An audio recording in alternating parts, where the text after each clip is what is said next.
irọ́ nǹkan ṣẹlẹ̀ mọ́ kàn ní kí wọ́n bá yín sílẹ̀ ní tó bá di after 3 years mi àti máa fẹ́ra ṣẹ́gbọ́ ẹ ṣé mo dúpẹ́. Àǹtí. Who be this one? Ẹ káàsán. Ẹ káàsán.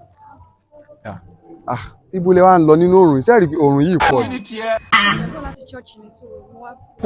Ok ẹ̀ ń bọ̀ láti chọ́ọ̀chì ní báyìí Jesus Christ ẹ káàbọ̀ akùsì mi ni ma ẹ jọ̀ọ́ ẹ má bínú ṣé mo lè morúkọ yín mà.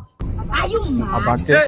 Ok nǹkan tó ṣe pé ṣe rí mo ṣe rí yín Ọlọ́run gbọ́ mo ti láìkì yín Ọlọ́run mi mọ̀ nǹkan yẹn mo kàn ṣe rí yín báyìí ẹ̀mí yẹn kàn taari mi pé kí nǹkan tó ṣe pé bẹ́ẹ̀ ṣe ń wò mí yìí wọ́n ti ń bá mi fà nílé wa pé kí n lọ fẹ́ yàwó ẹgẹ́ tí torí ẹ̀ mo wá pé mo sáà rìn káàkiri látàrọ mi ì tí ì rẹ́ nìkan kan tí mo ti rò pé mo fẹ́ fẹ́ bọ́ mo láìkì yín mo ṣe rí mo fẹ́ fẹ́ yín níyàwó ni.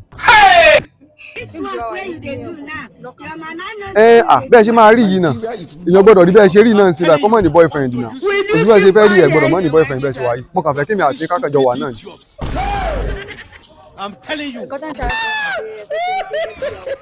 Bẹ́ẹ̀ ni mo fẹ́ fẹ́ yín síyàwó gẹ́gẹ́ bí ìyàwó mo fẹ́ fẹ́ yín.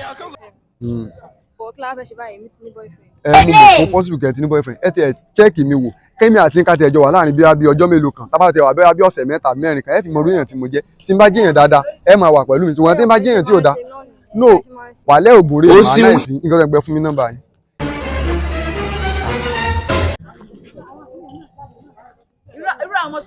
Àbákẹ́ lẹ pè á bì ẹ ṣe ẹ ṣe máa pè yín sẹ́gbọ́ dẹ̀ àǹtí Àbákẹ́ mo ní kí n sọ fún yín ní pé ẹ má bínú sẹ́gbọ́ tí ó bá di 3 years to this time ṣé ń gbọ́ mà tó bá di 3 years to this time màá wá fẹ́ yín nǹkan pé mo fẹ́ mọ̀ bóyá mo wá tó sí yín sílẹ̀ ní kí n lè mọ̀ bóyá èmi àti ilé fẹ́ra ní ṣẹ́gbọ́ 3 years to this ẹ̀nà